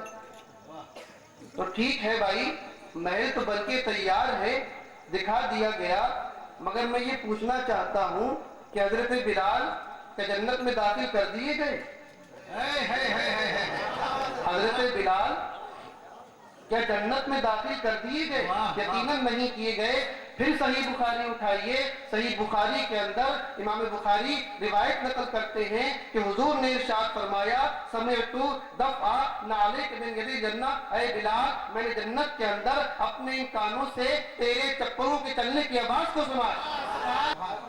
تو ان کی نگاہ اگر اٹھتی ہے تو جنت کے اندر عمر فاروق کے محل کو دیکھ لیتی ہے. اگر کان متوجہ ہوتے ہیں تو جنت میں چلنے والے بلال کے پیروں کی چاپ سن لیا کرتے ہیں. اور یاد رکھیے ابھی بلال جنت میں نہیں گئے, اور جب بلال جنت میں نہیں گئے تو پیروں کی چاپ کی آواز کہاں سے آئی؟ معلوم یہ ہوا کہ ہم صرف وہ بات سنتے ہیں جو ہمارے سامنے ہو رہی ہو, ہم صرف وہ آواز سنتے ہیں جو ہمارے سامنے بولی جا رہی ہو. لیکن یہ مصطفیٰ کے کان ہیں جن کو کان لال کرامت کہا گیا ہے. یہ وہ کان ہیں جو ماضی کا بھی سن لیتے ہیں, آج کا بھی سن لیتے ہیں, اور جو آواز ابھی حلق سے نکلی بھی نہیں وہ اس کو بھی سن لیتے ہیں. حضور کے صحابہ کا مرتبہ. اب قرآن کریم میں ایک آیت آئی کہ قرآن میں اللہ نے کہا وما ادری, اللہ نے حضور کی زبان سے فرمایا کہ وما ادری ما یفعل بی ولا بکم.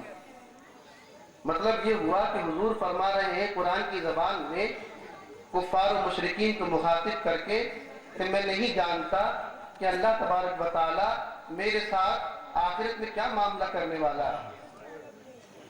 اور کچھ کم علموں نے اس سے یہ سمجھ لیا, اس آیت کا مفہوم کچھ لوگوں نے یہ سمجھ لیا کہ اب حضور کو یہی پتہ نہیں ہے کہ معاذ اللہ قیامت کو ان کا کیا حشر ہونے والا ہے. ارے نادانو, جس ذات گرامی کی صرف ایک دعا کے صدقے میں میدان محشر میں, جس کے ایک صرف سجدے کے صدقے میں حضرت آدم سے لے کر عیسیٰ تک تمام انبیاء مرسلین کو احوال قیامت سے نجات دی جا سکتی ہے, اگر وہ نہیں جانتا کہ میرے ساتھ کیا ہونے والا ہے پھر کون جانتا ہے؟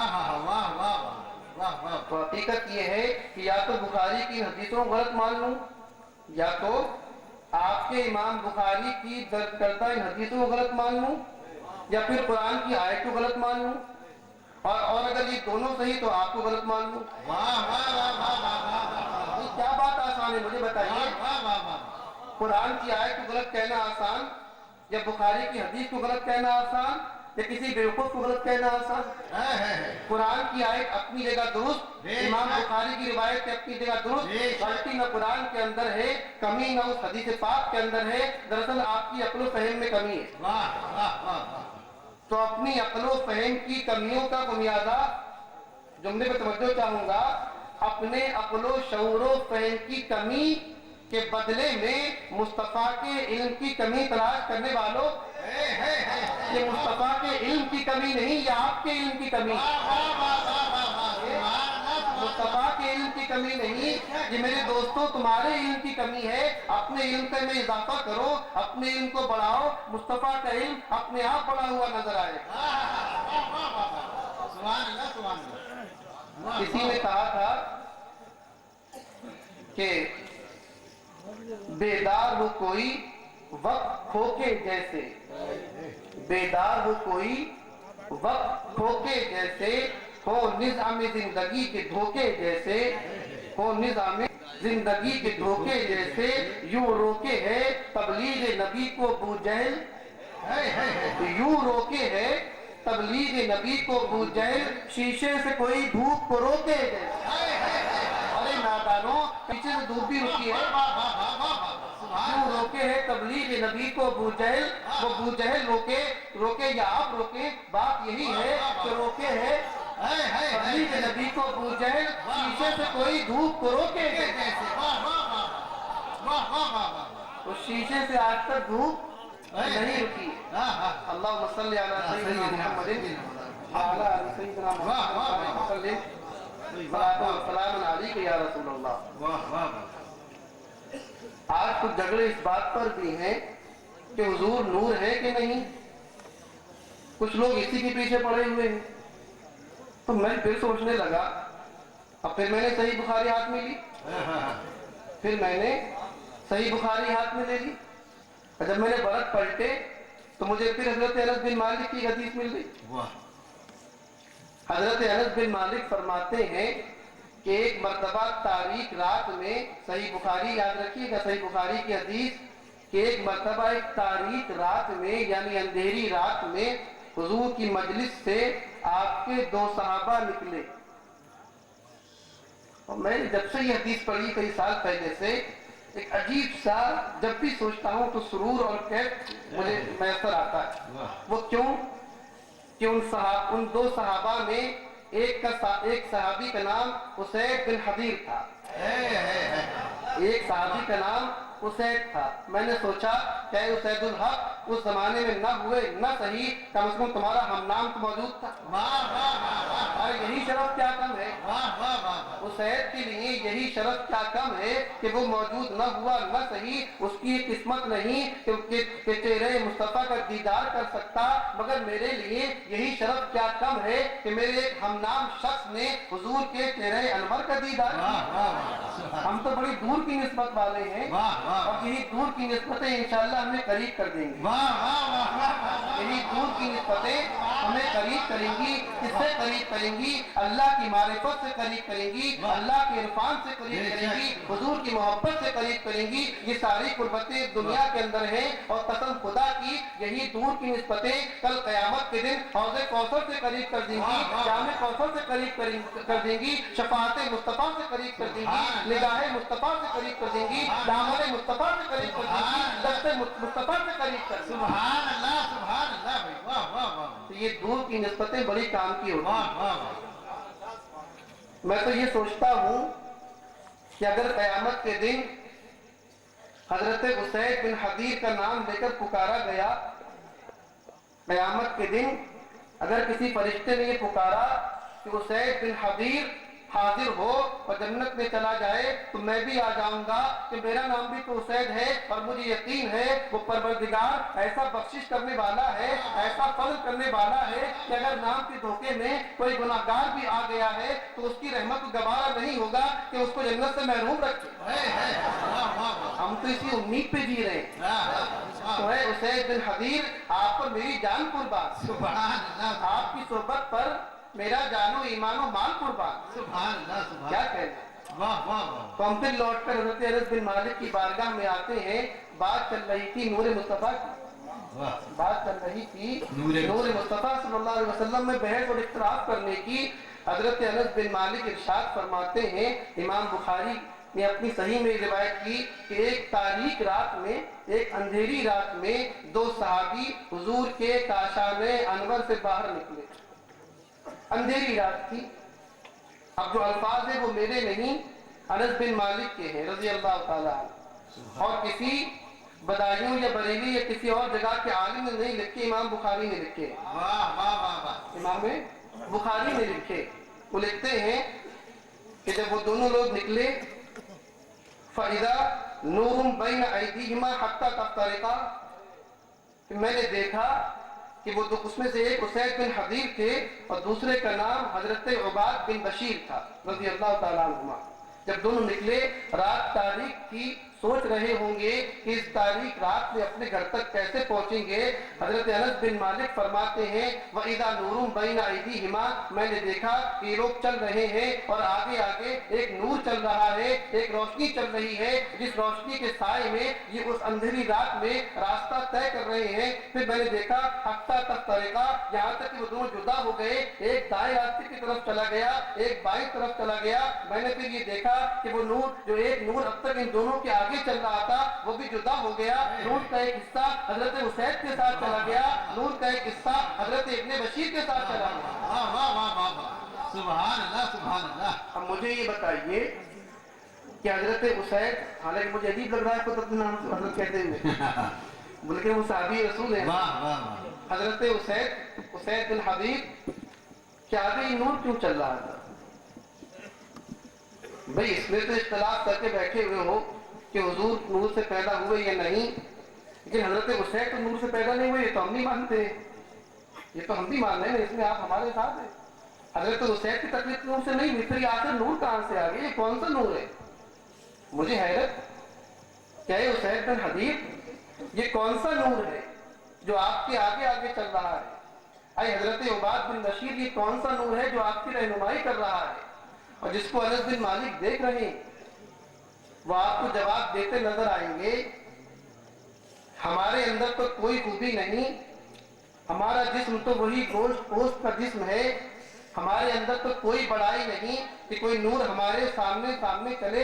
بات صرف اتنی تھی کہ ہم نور مجسم کی بارگاہ میں بیٹھ کر آئے تھے, اور جب نور مجسم کی بارگاہ میں بیٹھے تو وہ نور اسی نور مجسم کا نور تھا. اور وہ نور کیوں نہ ہوتا کہ اللہ تبارک و تعالیٰ نے اپنے نور سے اپنے حبیب کے نور کو پیدا کیا, اور ان کے نور سے پوری کائنات کو پیدا کیا. نہ صرف حضور کو نور عطا فرمایا بلکہ حضور کو نور عطا فرمانے والا بنایا.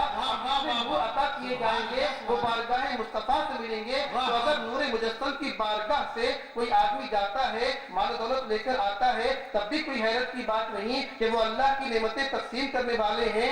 کوئی اس نور مجسم کی بارگاہ میں جاتا ہے, اونٹ اور گھوڑے لے کر آتا ہے, تب بھی کوئی حیرت کی بات نہیں کہ یہ اللہ کی نعمتیں ہیں, وہ تقسیم کرنے والے ہیں. اگر کوئی مال غنیمت لے کر آتا ہے تب بھی کوئی حیرت کس سے کی جا سکتی ہے. تو یہ مصطفیٰ علیہ الصلاۃ والسلام ارواحنا لہو فدا کے غلاموں کا حال ہے, ان کے ارد گرد پھرنے والوں کا حال ہے. جب ان کے ارد گرد پھرنے والے نور لے کے چلتے ہوں, جب ان کے ارد گرد پھرنے والوں کے آگے آگے نور چلتا ہو, تو جب سرور کائنات کرام ناز فرماتے ہوں گے اپنے پسینے کی خوشبو کے ساتھ مکے اور مدینے گلیوں میں چلتے ہوں گے, تو میں نہیں جانتا کہ ان کے آگے آگے, ان کے پیچھے پیچھے, ان کے دائیں, ان کے بائیں اللہ کے کتنے انوار و تجلیات چلتے ہوں. سبحان اللہ سبحان اللہ سبحان اللہ. تو حضور علیہ الصلوۃ والسلام کے غلاموں کا یہ حال ہے. واہ واہ. یہ تو وہ بات رہی کہ میں نے پہلے عرض کیا تھا کہ گفتگو کا ایک پہلو ہوا کہ حضور علیہ الصلوۃ والسلام کے صحابہ کس طرح پیش آتے تھے. اب چونکہ ٹائم ویسے ہی بہت ہو گیا, 2-3 مثالیں میں آپ کو دوں کہ حضور اپنے غلاموں کے ساتھ کس طرح پیش آتے تھے, تاکہ ہمیں یہ سبق ملے کہ انصاف کسے کہتے ہیں, عدل کیا ہوتا ہے, دل جوئی کسے کہتے ہیں, غلاموں پر نوازشیں کیسی ہوتی ہیں. حضور ارشاد فرماتے ہیں کہ جنگ بدر کے موقع پر آپ جانتے ہیں کہ اس میں مسلمانوں کی طرف سے 313 لوگ تھے. یہ جنگ رمضان کے مہینے میں ہوئی تھی اور بھوکے پیاسے بھی تھے, روزے کی حالت میں تھے. 313 لوگ میدان بدر مدینے سے کافی دور, اور وہاں تک پہنچنے کے لیے ان کے پاس صرف 80 اونٹ تھے. اب جب حساب لگایا گیا تو ایک اونٹ پر تقریباً 3 لوگ بنے کم و بیش. تو حضور نے یہ فرمایا, اپنے تمام 313 جانثاروں کو ایک ایک اونٹ پر تقسیم کر دیا کہ ایک اونٹ پر 3 سوار, اور ارشاد فرمایا کہ راستہ طویل ہے, ایسا کر لینا کچھ دیر ایک آدمی سوار ہو, اس کے بعد اپنے دوسرے بھائی کے لیے اونٹ خالی کر دے, وہ پیدل چلے, پھر اپنے تیسرے بھائی کو سوار کر دے, وہ 2 پیدل چلے, اور ایک اونٹ اپنے لیے منتخب فرمایا. وہ ذات گرامی جس نے دنیا کو یہ بتایا کہ عدل و انصاف کسے کہتے ہیں, اور یہ بات تو نبوت کے اعلان کی بات ہے. یہ تو وہ ذات گرامی ہے کہ جس نے عدل و انصاف کا آغاز حلیمہ دائیں کی گود میں کر دیا تھا. ابھی نماز کا اعلان بھی نہیں ہوا, ابھی رسالت کا اعلان بھی نہیں ہوا, ابھی تو چند دن کے دودھ پیتے ہوئے بچے ہیں, لیکن عدل و انصاف کا یہ عالم, چونکہ یہ وہی بچہ ہے جس کو بڑے ہو کر اس پوری کائنات کو صداقت و عدالت و شجاعت و ولایت و کرامت کا سبق سکھانا. تو یہ کیسے ممکن تھا؟ حضرت حلیمہ ارشاد فرماتی ہیں بعض روایت کے مطابق کہ حضور علیہ السلام کا بچپن اور شیرخوارگی میں معمول یہ رہا کہ ہمیشہ ایک طرف کے پستان سے دودھ پیا کرتے تھے, دوسری طرف سے کبھی دودھ نہیں پیا. کیوں نہیں پیا؟ ہم نے پوچھا, اے دائی حلیمہ آخر یہ راز کیا تھا کہ حضور صرف ایک طرف کے پستان سے دودھ پیا کرتے تھے, دوسری طرف سے دودھ نہیں پیا کرتے تھے؟ حضرت حلیمہ نے فرمایا وہ ایسا اس لیے کرتے تھے کہ اس وقت میرا بھی ایک بچہ تھا جو دودھ پیتا تھا. یہ حضور کے عدل و انصاف کی بات تھی کہ ایک طرف خود دودھ پیا کرتے تھے اور ایک طرف کا دودھ اپنے رضائی بھائی کے لیے چھوڑ دیا تھا.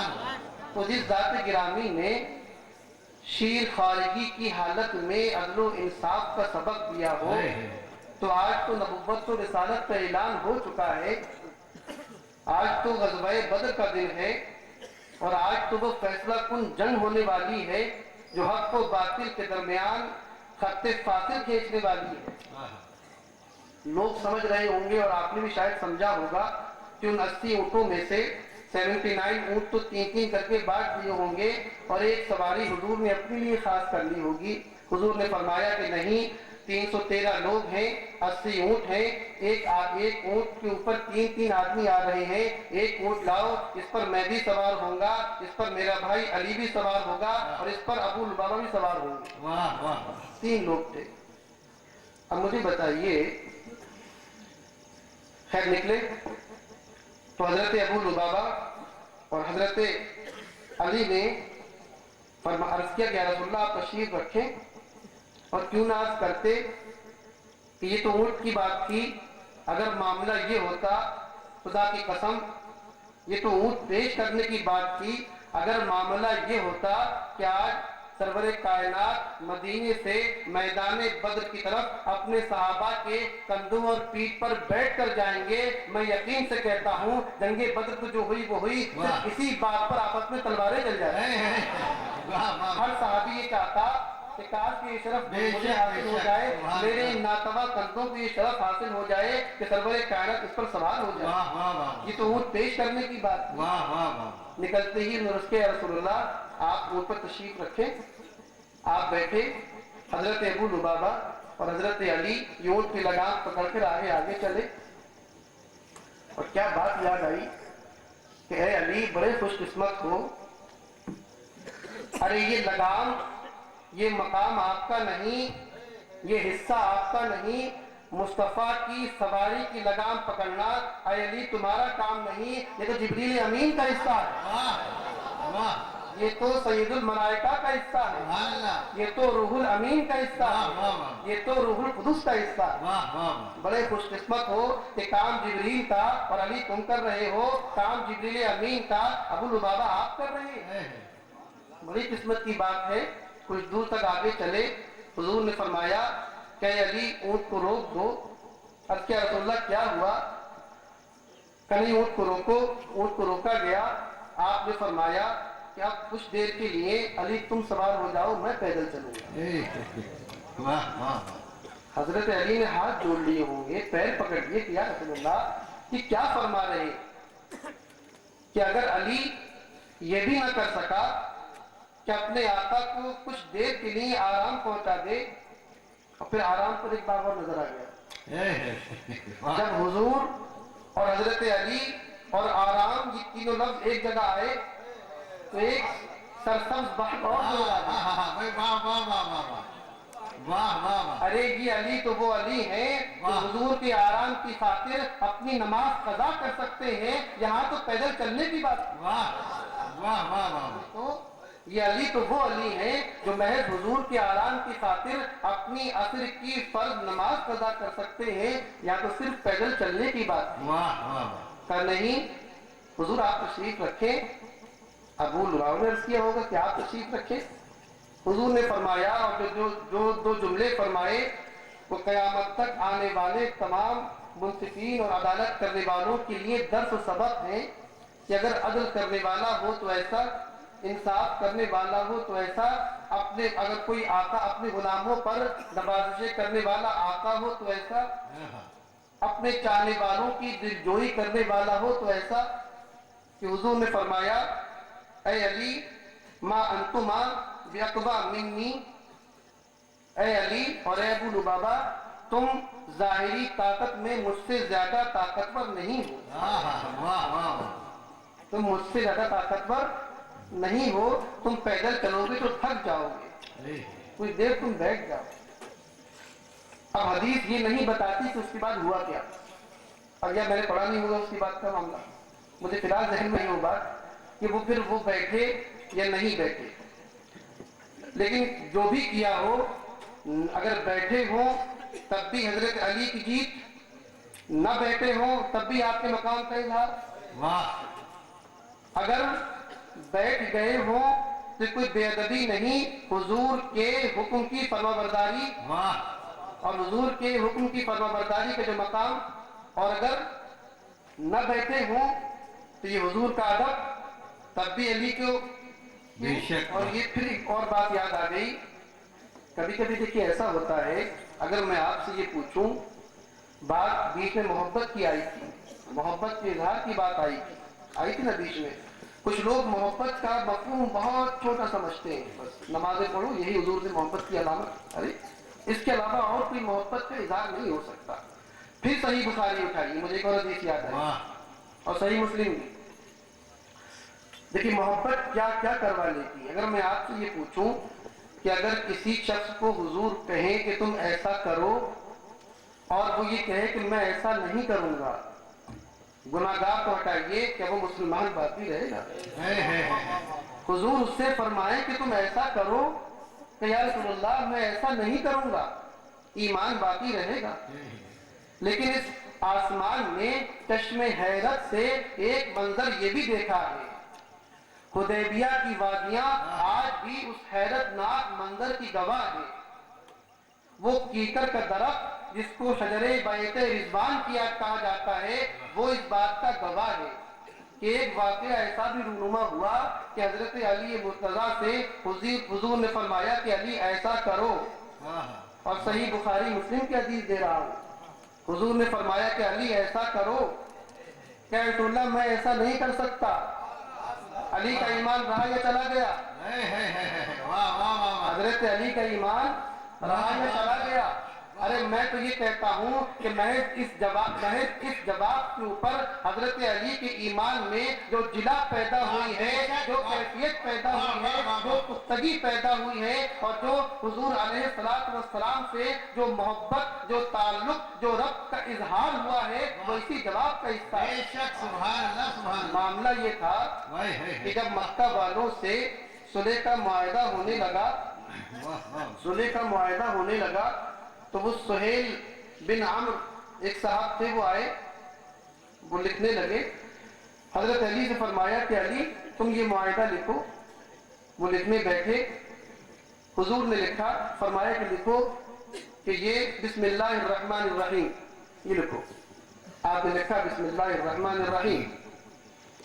سہیل بن عمرو نے اعتراض کیا کہ محمد صلی اللہ علیہ وسلم یہ رحمان کون ہے، اس کو ہم نہیں جانتے، جو تم لکھ رہے ہو کہ شروع کرتا ہوں اللہ کے نام سے جو بہت رحم کرنے والا اور رحمان الرحیم ہے۔ کہا سہیل نے کہا کہ محمد رحمان کو ہم نہیں جانتے، یہ کون رحمان ہے، یہ کاٹو، بیچ میں ہی لکھو جو ہم لکھتے ہیں، بسم اللہ لکھو۔ فرمایا علی رحمان کاٹ دو، کاٹ دیا۔ یہ ہر جملہ سنیے گا، بالکل رحمان کاٹ دو، رحمان کا لفظ مٹا دو، امحوہا یا علی، اے علی اس کلمے کو، رحمان کو نہیں معذرت، کلمہ رحمان کو، میں توبہ کرتا ہوں، کلمہ رحمان کو، لفظ رحمان جو لکھا ہوا تھا، معاذ اللہ رب العالمین۔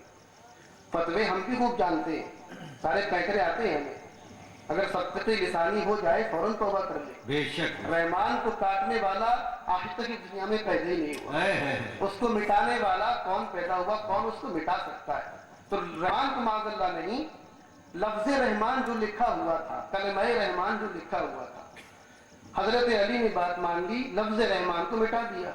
اب بات آگے بڑھی، لکھو من محمد رسول اللہ، کہ یہ معاہدہ محمد اللہ کے رسول کی طرف اور فلاں فلاں کے درمیان ہو رہا ہے۔ لکھو کہ یہ معاہدہ اللہ کے رسول محمد اور کفار مکہ فلاں فلاں ناموں کے درمیان ہو رہا ہے۔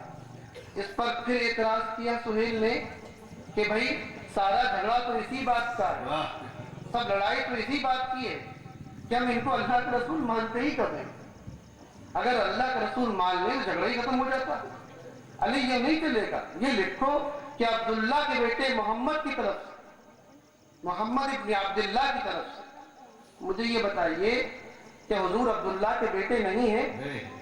کیا غلط بات تھی، کیا غلط بات تھی؟ حضور نے فرمایا امحوہا یا علی، اے علی محمد تو رہنے دو، رسول اللہ کو کاٹ دو اور لکھو محمد ابن عبداللہ، وہ علی جو ابھی چند لمحے پہلے کلمہ رحمان کو مٹا چکے تھے، وہ حضرت علی جو چند سیکنڈ پہلے حضور کے ارشاد فرماتے ہی بلا تعمل کلمہ رحمان کو مٹا چکے تھے، جب حضور نے فرمایا کہ علی رسول اللہ کے کلمے اور لفظ کو مٹا دو، فرمایا یا رسول اللہ یہ مجھ سے نہیں ہو سکتا، یہ علی سے نہیں ہو سکتا، یہ علی نہیں کر سکتا، میں نہیں مٹا سکتا۔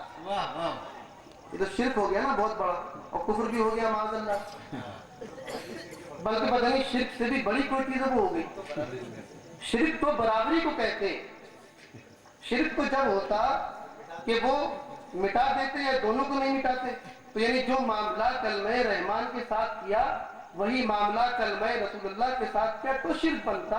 یہ کیس شرک کا نہیں ہے، یہ پتہ نہیں کون سا کیس ہے، یہ اس سے بھی کوئی ہائی کوئی فرد جرم ہے، وہ کیس ہے، یہ حقیقت یہ کوئی کیس نہیں ہے۔ پھر کوئی بات ہے، یہ کوئی کیس نہیں ہے، کیس آپ کے دماغ میں ہے، یہ آپ کی نافہمی کا کیس ہے، یہ آپ کی ناسمجھی کا کیس ہے، کیس کچھ نہیں ہے۔ حضرت علی نے ہاتھ جوڑ لیے کہ رسول میں نہیں مٹا سکتا، کہ علی محمد رسول اللہ کو کیسے مٹا سکتا ہے کہ علی ان خوش نصیب بچوں میں ہے، علی کا شمار ان خوش قسمت بچوں میں ہے کہ جو بچہ سب سے پہلے اس بات کا اعلان کر چکا ہے کہ محمد اللہ کے رسول ہے۔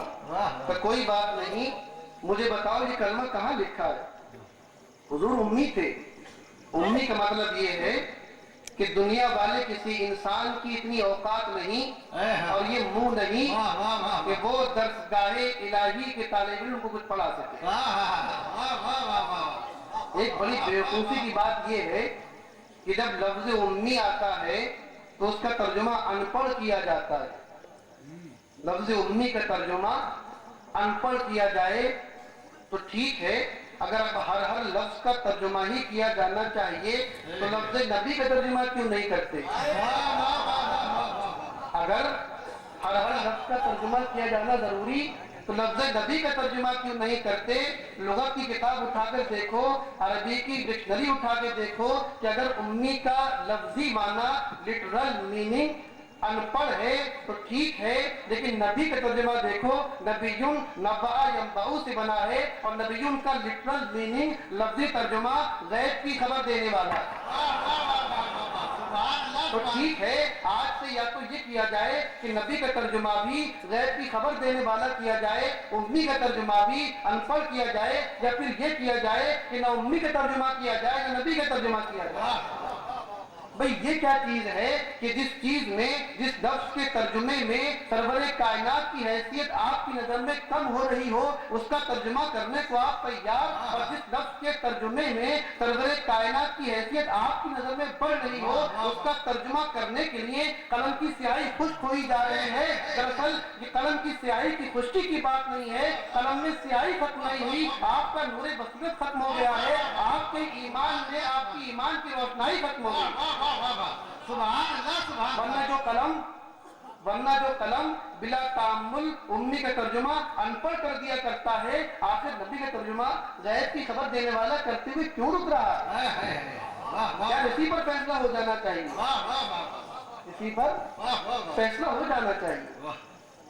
میں پھر لوٹ کر حدیبیہ میں آتا ہوں، وہ تو دائیں بائیں جو بال آتے ہیں وہ چلے جاتے ہیں اور خوشبو لے کے آج چلے آتے ہیں، ایمان کی، عشق مصطفیٰ کی خوشبو، محبت رسول کی خوشبو، عقیدہ و ایمان کی پختگی کی خوشبو، ربط مصطفیٰ کے استحکام کی خوشبو، وہ خوشبو لے کر پھر ہم حدیبیہ کے مقام پر آ گئے۔ تو میں سوال کرتا ہوں کہ حضرت علی اللہ سے محبت نہیں کرتے تھے؟ اگر آپ یہ کہیں کہ لفظ رسول اللہ کو مٹانے سے انکار کرنا حضور سے محبت کی بنیاد پر تھا، فوراً دوسرا سوال یہ سامنے آ جائے گا کہ حضرت علی اللہ سے محبت نہیں کرتے تھے۔ بات سمجھ میں آئی نا؟ ارے نادانوں، کن چکروں میں پڑ گئے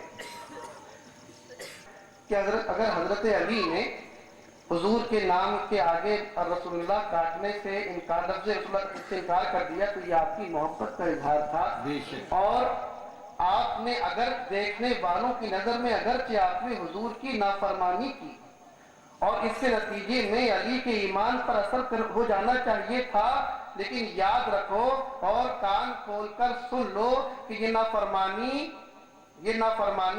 توہین رسول میں نہیں کی گئی تھی، گستاخی رسول میں نہیں کی گئی تھی، اگر یہ نافرمانی بظاہر جو آپ کو نظر آ رہی ہے یہ تعظیم رسول میں کی گئی تھی، یہ محبت رسول میں کی گئی تھی، اے علی ہماری ساری فرما برداریاں تمہاری ایک نافرمانی پر قربان، ہماری ساری زندگی کی فرما برداریاں، اے مولائے کائنات تیرے اس جذبہ محبت کو سلام، تیرے اس جذبہ عشق و عقیدت کو سلام، تیری اس نافرمانی کی ادا کو سلام، تیرے اس ادائے محبت کو سلام۔ یہ کہ حضرت ابو لبابہ اور حضرت علی حضور کی ہمراہ جنگ بدر کی طرف جا رہے ہیں، حضور نے ارشاد فرمایا کہ علی تم سوار ہو جاؤ، تو اس پر میں نے عرض کیا تھا کہ اگر علی سوار ہو جاتے تب بھی ٹھیک تھا کہ حضور کا حکم مان رہے ہیں، اور اگر سوار نہ ہوتے تو حکم کی نافرمانی نہیں ہوتی بلکہ یہ حضور کا ادب اور تعظیم ہوتی۔ معلوم یہ ہوا کہ حضرت علی کی نافرمانی نہیں ہے، یہ نافرمانی تو ہمیں اور آپ جیسے کمیلوں کو نظر آ رہی ہے، یہ نافرمانی نہیں، یہ حضرت علی کا اظہار محبت و تعظیم ہے۔ بے شک بے شک، آپ نے تعظیم کی ہے، سبحان اللہ، آپ نے عزت میں ایسا کیا ہے، آپ نے محبت میں ایسا کیا۔ بس آخری بات یہ آپ نے دیکھا وہ اپنے صحابہ کے ساتھ کیسا عدل و انصاف کو سلوک کیا کرتے تھے۔ ایک مرتبہ ہوا یہ، مکے سے جو لوگ مدینے تشریف لائے تھے ان کو مہاجرین کہا جاتا ہے، اور جو لوگ مدینے میں تھے ان کو انصار کہا جاتا ہے۔ انصار کہتے ہیں مدد کرنے والوں کو، نصرت کرنے والوں کو، ان کو انصار کہا جاتا ہے۔ مدینے کے انصاروں کی عجیب و غریب شان ہے۔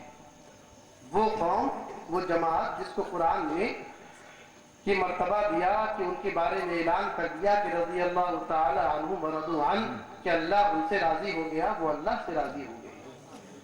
ان کی بھی عجیب و غریب ادائے محبت تھی۔ 6-7 سال تک حضور کو ہر طرح مدد کرتے رہے، نصرت کرتے رہے۔ اب مکہ فتح ہو گیا، مکہ فتح ہو گیا۔ مکے والے جو حضور کے رشتہ دار تھے، قریش کے قبیلے کے تھے، بنو ہاشم کے تھے، وہ اس میں بہت سے لوگ ایمان لے آئے۔ اس کے بعد ایک جنگ ہوئی جس کو جنگ حنین کہتے ہیں، غزوہ حنین۔ اس میں بہت مال غنیمت آیا، اس میں غزوہ حنین میں بہت مال غنیمت آیا۔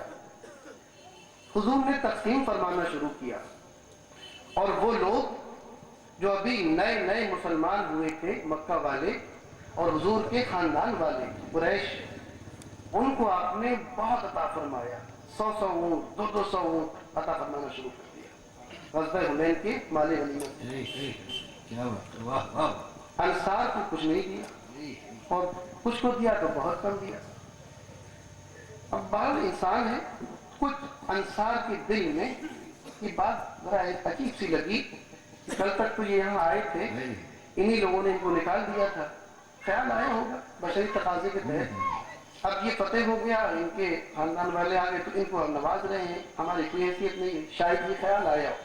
کچھ صحابہ نے، انصاری صحابہ نے اس کا اظہار بھی کر دیا دبے لفظوں میں۔ حضرت سعد بن معاذ بھی بہت بزرگ انصاری صحابی ہیں، آپ نے ہمت کر کے حضور سے دبی زبان میں یہ بات عرض کی۔ دیکھیں ہم بات کر رہے ہیں اپنے صحابہ کے سلوک کی، واہ واہ۔ دبی زبان میں یہ عرض کیا، رسول اللہ میرے بعض انصاری بھائی ایسا سوچ رہے ہیں کہ اچھا سب لوگوں کو جمع کرو۔ سارے انصار جمع ہوئے، مہاجرین بھی جمع ہوں گے سامنے۔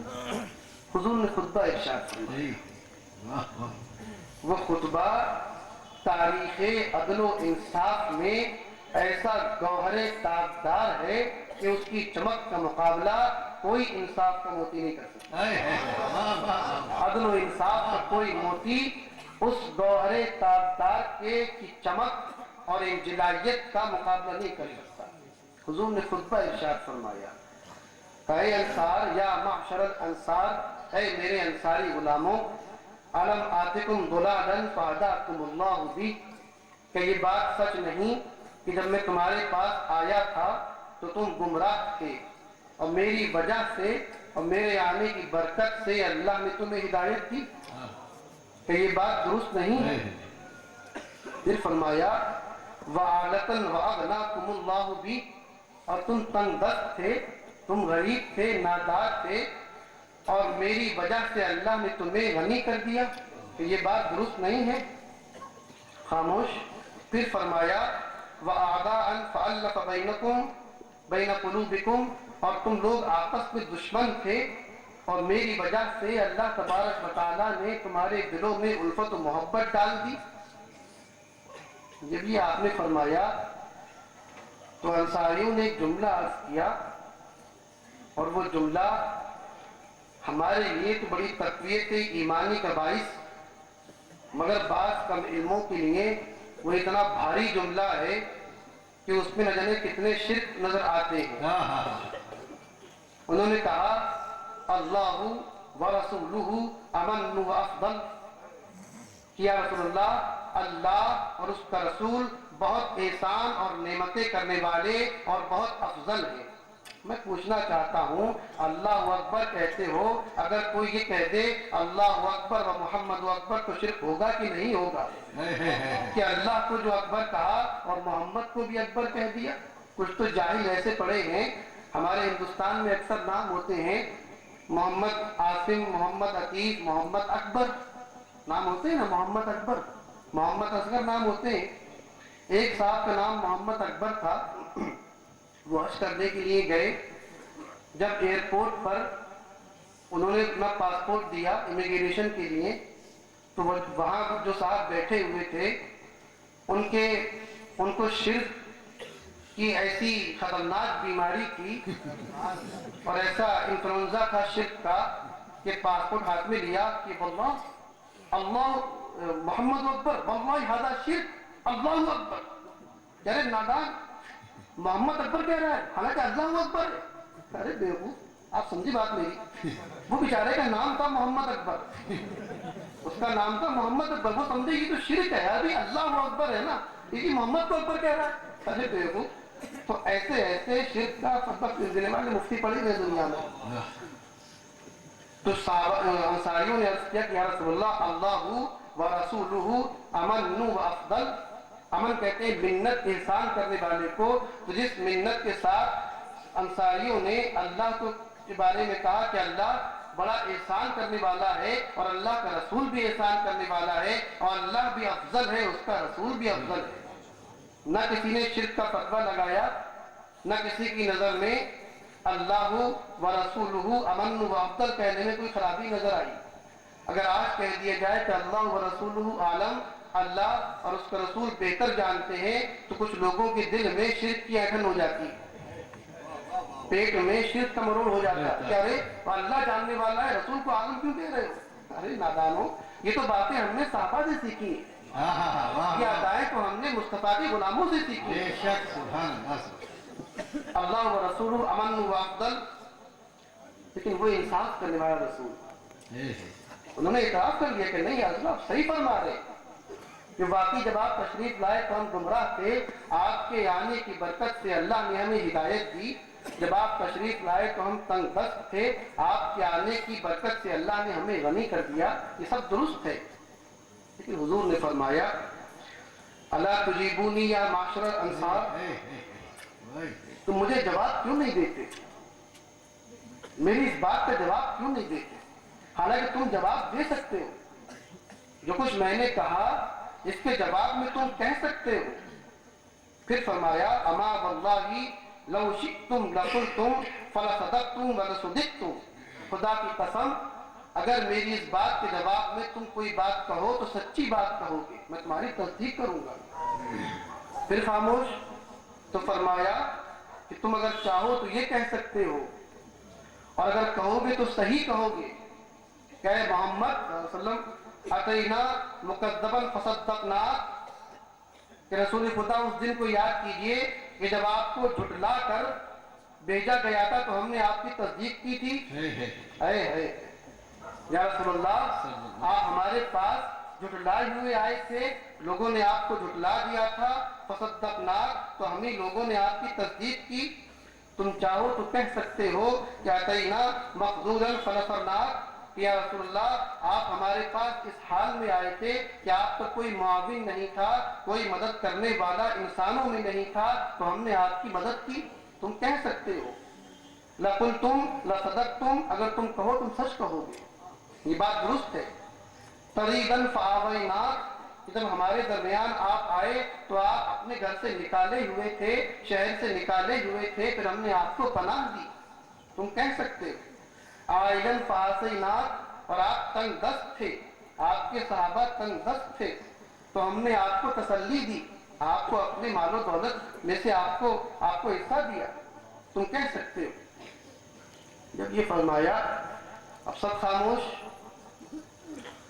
تو آخر میں جو بات فرمائی کہ انصاریوں، اگر جو تم یہ باتیں کہہ سکتے ہو لیکن تمہارے لیے صرف ایک بات کافی ہے. تم نے یہ تو دیکھ لیا کہ مکہ والوں کو میں نے بہت مال و دولت دی، یہ درست ہے. الا ترضون ان یرجع الناس بالغنائم الى بیوتہم وترجعون برسول اللہ صلی اللہ علیہ وسلم.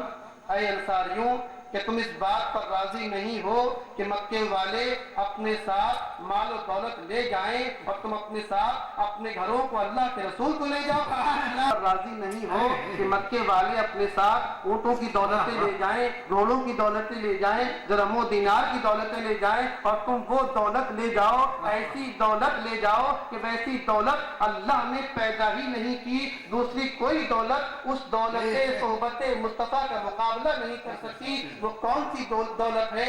وہ دولت صحبت مصطفیٰ کی دولت ہے، قرب مصطفیٰ کی دولت ہے، دیدار مصطفیٰ کی دولت ہے. مکے والے مال و دولت لے گئے، وہ لے جائیں، لیکن تمہاری بھی یہی بات ہے کہ میرا رخ انور تمہارے درمیان رہے گا، جب چاہو میری زیارت کر لینا. میرا وجود مسعود تمہارے درمیان میں رہے گا، جب چاہو میرے پسینے کی خوشبو سے اپنے دماغ کو معطر کر لینا. میرا وجود تمہارے درمیان میں رہے گا، جب چاہو میری، جب پریشان ہو کوئی گناہ کر بیٹھو تو اللہ کے حکم کے مطابق میری بارگاہ میں آ کر معافی مانگ لینا، میں اللہ سے استغفار کر لوں گا. اے میرے انصاری غلاموں، کہ تم اس بات پر راضی نہیں ہو کہ مکے والے مال و دولت لے جائیں اور تم اپنے ساتھ اللہ کے رسول کو لے جائیں.